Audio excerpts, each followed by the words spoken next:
Olá, boa noite. Meu nome é Noemi, eu sou assistente social, eu sou professora e eu sou membro de AA e de Alanon há muito tempo. Eu também sou escritora e estudante de filosofia perene, né? Estudante de filosofia a vida toda. E a gente vai falar um pouco hoje sobre codependência, que é a razão dessas lives que eu tenho feito ao longo do tempo. E hoje a gente vai, além de dar um panorama sobre a codependência, falar também um pouco sobre a parte é, vamos dizer assim, do tratamento mais efetivo contra a codependência, que é a espiritualidade. Né? Então, por que, que as coisas são dessa forma? Vamos lá. A gente começa falando sobre codependência, que é a doença da imaturidade emocional. Não é infantilidade, gente, é imaturidade emocional. Significa que a pessoa não amadureceu emocionalmente. Ela não tem É como uma árvore que está com os seus frutos verdes. Esses frutos, eles não são possíveis de serem comidos, né? Eles não estão maduros, eles não estão efetivados, né? Eles não se tornaram um objeto de consumo, né? Não podemos comê-los. Eles não se desenvolveram o suficiente, eles não têm maturidade, né? Eles não amadureceram, a gente não pode colher esses frutos da árvore, e a mesma coisa a pessoa, o ser humano codependente, ele tem uma doença da imaturidade emocional, ele não é capaz de ter atitudes completas, atitudes adultas, não no sentido de sérias, né? Mas atitudes completas. Significa que a pessoa é capaz de entender e processar corretamente aquilo que está acontecendo com ela. É capaz de compreender a situação. Né? Vamos ver como é que. Eu acho que é melhor a gente explicar de outra maneira. Vamos explicar como é que não é, né? É melhor do que explicar o que é uma pessoa amadurecida emocionalmente, às vezes é quase uma coisa abstrata. O que, que não é uma pessoa amadurecida emocionalmente? Está aqui, ó. Ela não é capaz de ter autoestima adequada, ela não é capaz de estabelecer fronteiras funcionais com outras pessoas, ou seja, ela tem dificuldade de se proteger e ela tem dificuldade de respeitar o outro, ou seja, fronteiras entre o que é o meu espaço e o espaço do outro. Isso implica em autoestima, né, e autoproteção, e proteger o outro também, não invadir o espaço do outro. A pessoa que não tem amadurecimento emocional não tem esse limite, o que é meu e o que é do outro. Ela invade ah, o espaço do outro desrespeitosamente, agressivamente, por uma questão de imaturidade, de não conhecer essa fronteira. Porque quando você invade o espaço do outro, você desrespeita o outro, mas você desrespeita a você também. Né? Então, essa é uma característica da imaturidade muito importante, porque você não tem condição de se relacionar. Também tem dificuldade de absorver a própria realidade emocional, dificuldade de saber quem é. Nós, codependentes, nós somos tomados por emoções as quais nós não controlamos. E nós acreditamos que somos aquilo, né? Nós acreditamos que somos essas emoções, que somos esse descontrole, não conhecemos a nossa própria realidade, a nossa própria doença, não sabemos quem somos. E isso tem alguns pesquisadores, nós vamos ver daqui a pouco, que eles explicam exatamente como é esse processo. Dificuldade de estabelecer necessidade, de satisfazer as necessidades adultas de forma madura, ou seja, dificuldade de cuidar de si mesmo. A pessoa imatura emocionalmente, ela faz sistematicamente mais escolhas para si mesma. Ela não é capaz de se cuidar, de se defender, ela faz sistematicamente mais escolhas. A pessoa que está amadurecida emocionalmente, que né, tem autoestima adequada, ela faz boas escolhas, escolhas saudáveis, ela não se envolve em coisas que são ruins para ela, vícios, atitudes inadequadas, né? Essa pessoa, ela não cria problemas para si mesma. e procura resolver os que tem. E, por último, dificuldade de expressar sua própria realidade com moderação, ou seja, dificuldade de agir de acordo com sua idade e circunstâncias. Isso é muito importante, gente, porque dificuldade de agir de acordo com a sua idade e circunstâncias implica, por exemplo, na pessoa que dirige alcoolizada com os filhos no carro. Isso é uma das coisas mais absurdas que um pai ou uma mãe podem fazer. Eu não estou, né, falando de homem ou mulher, estou falando da pessoa alcoolizada que dirige com os filhos no carro. Isso vale para homens e mulheres. Essa pessoa ela está completamente insana. Ela está fazendo uma coisa que é contrária ao seu papel de mãe, ao seu papel de pessoa na sociedade. Enfim, essa pessoa está completamente fora da sua idade e das suas circunstâncias. Totalmente fora. Né? O vício, a codependência é um vício de formação. A pessoa tem uma incapacidade de formação causada pelo trauma. Isso tudo que a gente acabou de descrever, isso vem do trauma infantil, né? Da situação de vivência da criança. A criança, ela não amadureceu porque ela parou o seu desenvolvimento no momento do trauma. O trauma é o abuso, é a violência física, é a violência emocional, é a agressão verbal, é a agressão sexual, enfim, todos os abusos que são cometidos contra a criança que se manifestam para a criança como uma situação de guerra, em que ela é chamada a interromper todo o seu processo de desenvolvimento e se voltar totalmente para fora para dar conta de uma situação ameaçadora. Então, por exemplo, vamos começar com Freud, tá? É o primeiro, é o mais antigo de todos, né? Que estudou a criança e a sua formação. Freud, né, observou que experiências traumáticas precoces não desaparecem simplesmente porque o tempo passa e a pessoa cresceu. O trauma está lá. Vários outros estudiosos confirmaram isso. Né, então, as experiências traumáticas permanecem vivas no inconsciente e tendem a retornar através da compulsão à repetição. Por isso que muitas pessoas adultas escolhem situações ruins para sua vida, seus relacionamentos pessoais. Essas pessoas elas estão repetindo compulsivamente aquilo que elas viveram na infância, na época do trauma. A criança traumatizada revive continuamente aquilo que a feriu, ainda que sem perceber. A criança, o adulto, o psiquismo tenta retornar à cena traumática numa tentativa inconsciente de resolução. Por isso, tantas pessoas repetem relações abusivas, vínculos destrutivos, abandono, humilhação, dependência emocional, situações de sofrimento extremo. É a criança repetindo aquilo que a traumatizou, que bloqueou seu desenvolvimento, na tentativa inconsciente de resolver aquilo, de olhar, de colocar aquilo fora de si, olhar e entender aquela situação. Jung falava essa questão.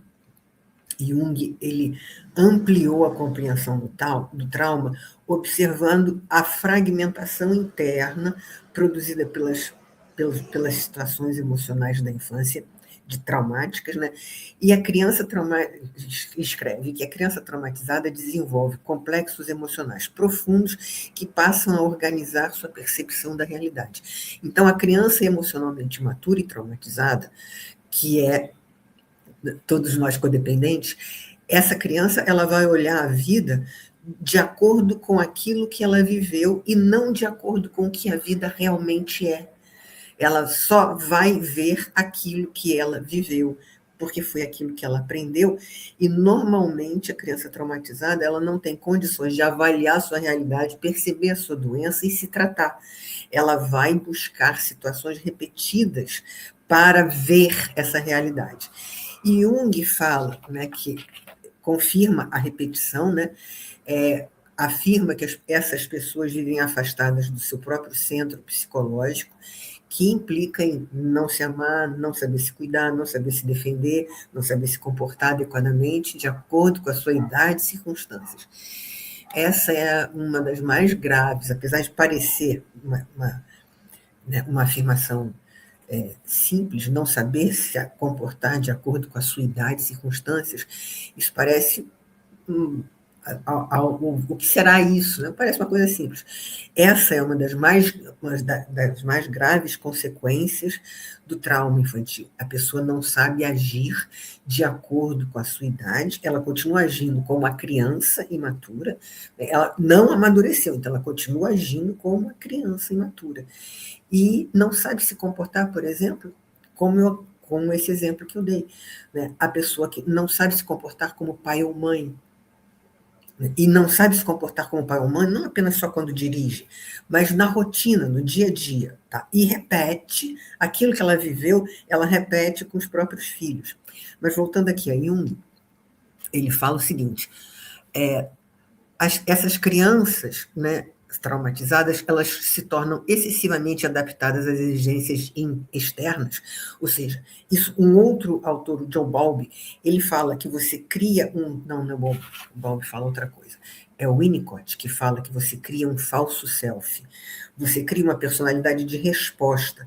Falso self é isso, não é o real self da pessoa, é um falso self, é o self de resposta àquilo que a pessoa vive. Né? Então, a criança está lidando com um ambiente imprevisível, agressivo, alcoólico, caótico. Ela cria um self de resposta àquela demanda externa, que muitas vezes é aquela criança que aprende a agradar, aparenta uma maturidade acima da sua realidade, ela aprende a controlar, precaver, silenciar, cuidar, esconder, observar. Ela aprende a responder ao ambiente e ela acredita que aquilo que ela está colocando para fora é as pessoas, não apenas a própria pessoa, como as outras também. Todo mundo acredita que aquilo ali é o self, mas aquilo é o que se chama de falso self. Né? É a personalidade de resposta, não é a personalidade real da pessoa. Então, de novo, fazendo a ponte agora para Jung, né? Então, a sombra, Jung fala que esses sentimentos reprimidos são o que ele chamou de sombra. Jung é um grande estudioso do subconsciente, não só individual, como coletivo. Né? Então, ele tem um estudo aprofundado sobre o inconsciente e ele fala isso, né? O medo, a vergonha, a raiva, a sensação de inferioridade, a carência extrema ficam encapsulados no inconsciente, controlando o comportamento das pessoas. Então, essas emoções negativas, elas estão lá, né, fora da consciência da pessoa, elas estão lá, elas existem, elas só não estão no domínio, na consciência, elas não estão maduras. E essas emoções negativas, a sombra, elas controlam o comportamento da pessoa. Por isso é tão fácil a gente ver a autodestrutividade do dependente químico. Né? O dependente químico é a consequência do codependente. O codependente se tornará dependente químico se dirigir a sua vida nessa direção. Nem todo codependente se torna dependente químico, mas todo dependente químico é codependente. Isso é uma afirmação do Dr. Gabor Maté, um grande estudioso, um grande conhecedor, né? Tem na internet, no TED, no YouTube. Essa é uma afirmação que ele faz, não é uma proposta, é uma afirmação. Nem todo codependente, criança que não se desenvolveu, nem todo codependente vai se tornar dependente químico. Mas todo dependente químico é codependente, e isso é um fato.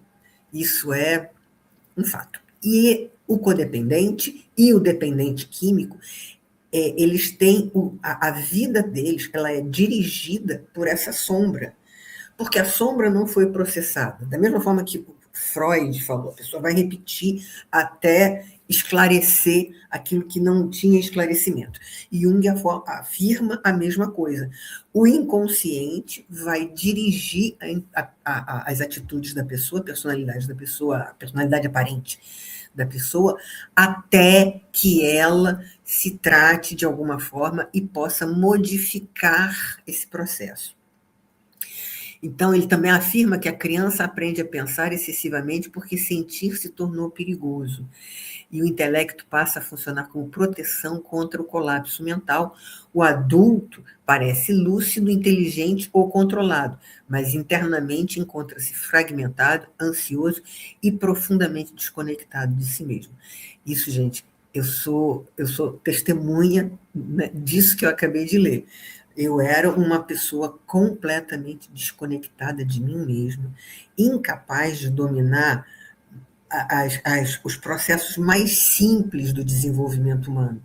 É óbvio que eu sou filha de alcoólico, né, violência doméstica, uma série de situações traumáticas, tanto que quando eu me tornei adulta e fui me tratar lá pelo mais de 30 anos, já era adulta, eu fui me tratar num estúdio de Pilates com uma fisioterapeuta que virou para mim e falou: "Você não respira". Simples assim, você não respira. Eu olhei assim para ela: "Como não respiro? Se eu não respirasse, morria". Mas eu não respirava. A minha respiração era curtinha, minha fala era curtinha, minha respiração era curtinha, da pessoa ansiosa, traumatizada, em estado de alerta constante. Essa fisioterapeuta, ela fez um extenso tratamento físico, ela ficava empurrando meu diafragma para baixo para expandir a minha capacidade respiratória. E isso, eu já era uma pessoa adulta com mais de 30 anos.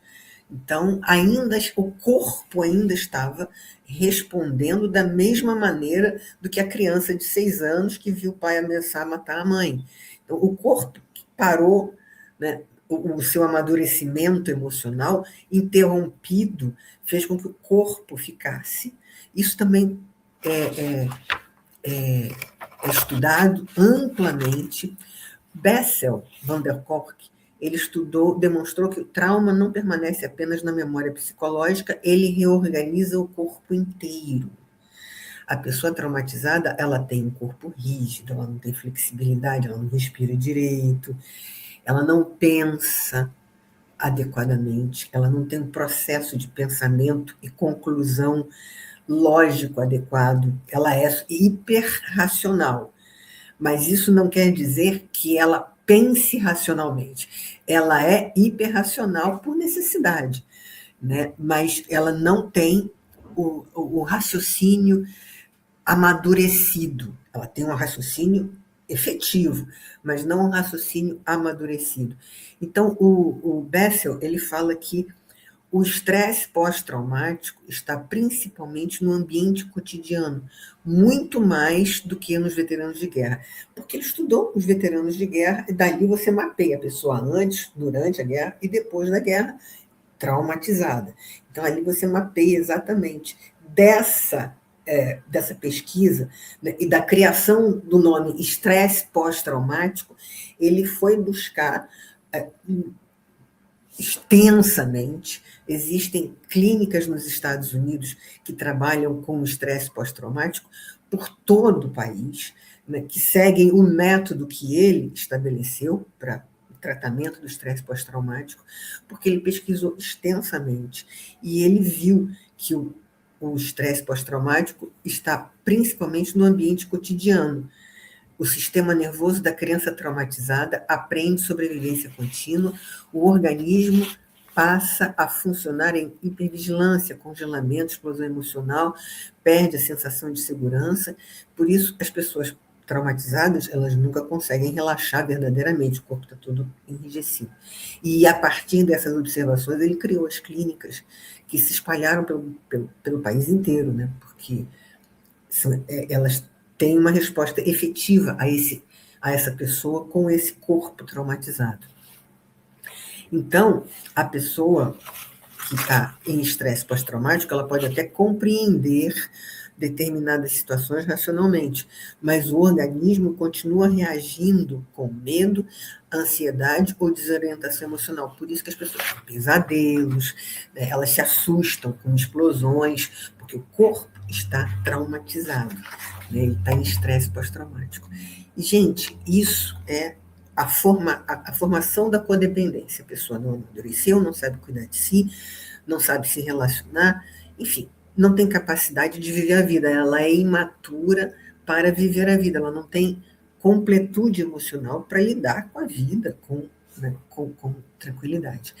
Essa pessoa, como eu, ela vai desenvolver a compulsão que Freud falou.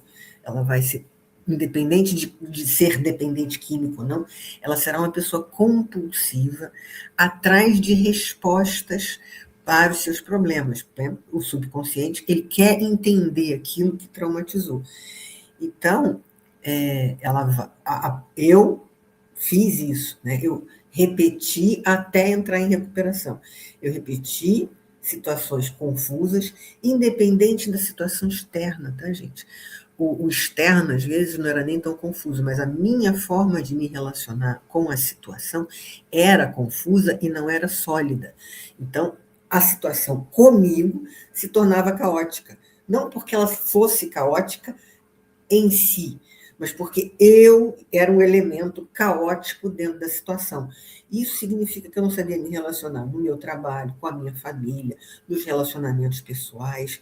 Eu sabia educadamente dar bom dia, boa tarde, boa noite. E eu tinha aquela condição da criança que tem o falso self. Amadureceu rapidamente, né? O comportamento adequado à resposta. Mas na hora de relacionamento, atitudes maduras diante da vida, zero. Eu era incapaz, e não era só uma incapacidade de não saber, era uma incapacidade da doença dentro de mim. Né? O corpo não amadureceu, então era uma pessoa que tinha uma agitação extrema, né? O corpo tremia por dentro, eu tinha a sensação de espetos na parte interna da pele, eu tinha uma inquietude emocional que provavelmente, se eu tivesse feito exames, ia me diagnosticar como TDAH, bipolar, aquelas coisas todas. O cérebro, ele simplesmente não parava. E isso era doloroso. Tinha vezes que eu tinha vontade de bater com a cabeça na parede, porque o cérebro não amadureceu, né? Ele estava ainda em estado de choque. Isso faz a pessoa completamente incapaz de lidar com a vida como ela é. E aí ela vai ficar repetindo situações traumáticas até que ela encontre as respostas e entre em recuperação.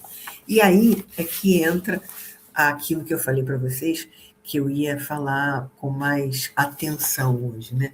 A gente está, nós existem os grupos de 12 passos, né? Alanon, AA, NA, Naranon, são grupos de terapia coletiva, né? São grupos de terapia, né? É a terapia em grupo, junto com o programa de 12 passos, que é uma forma de praticamente uma forma de lidar com qualquer problema. Né? A pessoa, seguindo esse programa de 12 passos, ela consegue lidar com qualquer problema. Não é que ela vai lidar com qualquer coisa na vida, não.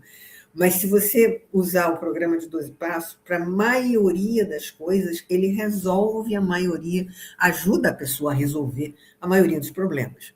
Então,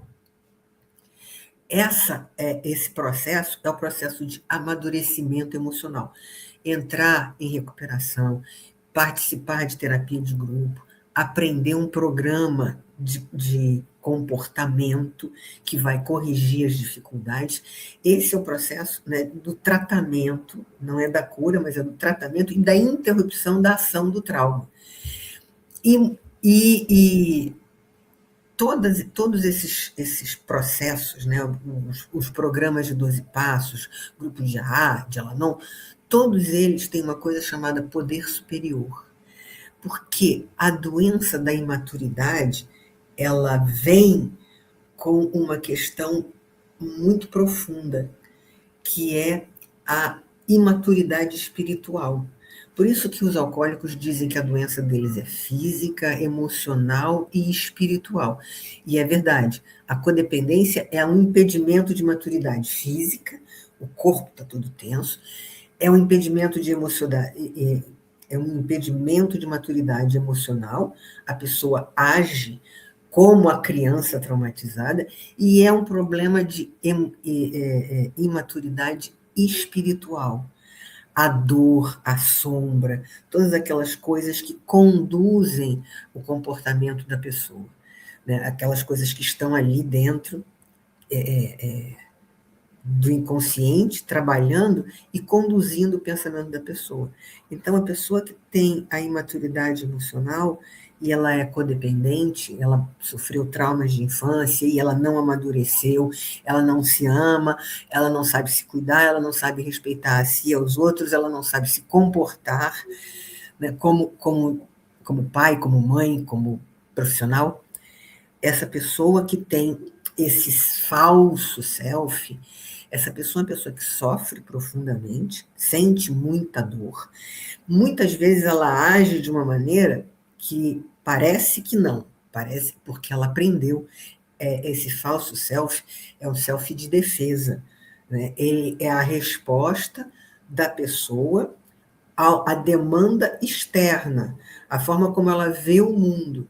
Ela vê o mundo através da visão da pessoa traumatizada, da criança traumatizada, então ela responde ao mundo dessa maneira.